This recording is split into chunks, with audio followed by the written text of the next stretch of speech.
Hello வணக்கம். இது உங்கள் சிவி. ஸோ உன்சலாரம் எப்படி இருக்கீங்க? இப்போ பார்த்தீங்கன்னா லைவ்ல வந்து ஒரு சம்பவம் போகுது. விஜய பார்வதி இப்போ தான் எல்லா வேலையும் முடிச்சுட்டு போய் தூங்கலாம் போல். ஏன்னா இவங்களை தூங்க வச்சு தானே தூங்கணும். அதனால் என்ன பண்ணுறாங்க, வெளியே எல்லோரும் உட்காந்து பேசிகிட்டு இருக்காங்க. அதுக்கு முன்னாடி வந்துட்டு விக்ரம் வேறு வந்துட்டு எஃப்ஜேக்கு ஒரு கடுமையான ஒரு எச்சரிக்கையும் கொடுத்தாப்புல. நீ வந்து எதுக்கு வியானா பக்கமே சுற்றிட்டு இருக்க, அது வெளியிலேருந்து பார்க்கும்போது நல்லாவே இல்லை. இனி கார்டியன்னு சொன்னால் கூட வெளியில் பார்க்குற எங்களுக்கு சரியாக இல்லை. அதனால் ஒரு 1.5 நாளைக்கு மூடிட்டுன்ற மாதிரி கலாச்சி விட்டாப்புல. சரிங்களா? இப்போ என்னென்னா, அது முடிஞ்ச உடனே அதுலேயும் சொல்கிறாரு, நீ போய் உங்கள் வார்டன் கூட உட்காரு, ஏன் இங்கே உட்கார அப்படின்னு கேட்டார். அவர் வந்து அதுக்கு எப்படி மழுப்பு வர அது மாதிரி மழுப்பிட்டு இருந்தாப்புல. அதுக்கப்புறம் நம்ம விஜய பார்வதி வெளியே வந்தாங்க. அவங்க எல்லா வேலையும் முடிச்சிட்டாங்களே, சரி கொஞ்சம் ஃபன்னாக இருக்கலாமே, காலையிலேருந்து டென்ஷன் ஆகி போச்சுன்னு சொல்லிட்டு வராங்க. வந்து ஹைப்பராக வந்துட்டு என்ன விளையாட்டு விளாட்னா, முதல்ல என்னுடைய பேண்ட்டை எடுந்துறாரு யார், விக்ரம்.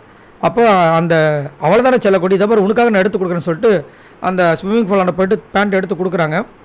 அதுலேயும் நடுவில் வந்துட்டு சபரி எல்லாம் தள்ளுறதுக்கு சும்மா ட்ரை பண்ணுறாங்க. அதுக்கப்புறம் போயிட்டு ஒரு விளையாட்டு விளாட்னு சொல்லிட்டு அந்த விளையாட்டை பற்றி சொல்கிறாங்க.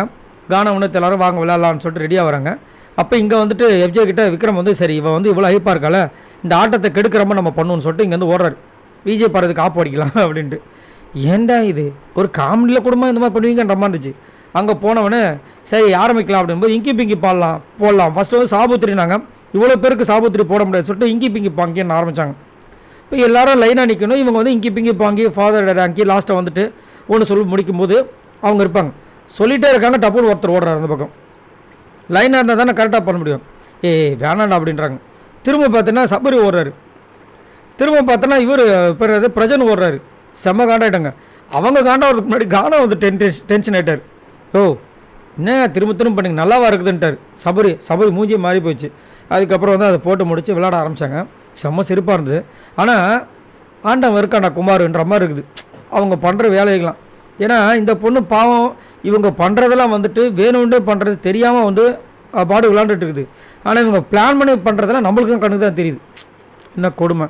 பட் இது எது எப்படியோ அவங்க வந்து ஜாலியாக தான் இருக்காங்க. அவங்க வந்து எதையும் வந்து மண்டைக்கு ஏற்றிக்கிறதில்ல. இதுதான் ஒரு நல்ல குவாலிட்டி அப்படின்னு நான் பார்க்குறேன். ஸோ இதை பற்றி உங்களோட கருத்துக்களை சொல்லுங்கள். பாய் நண்பர்களே.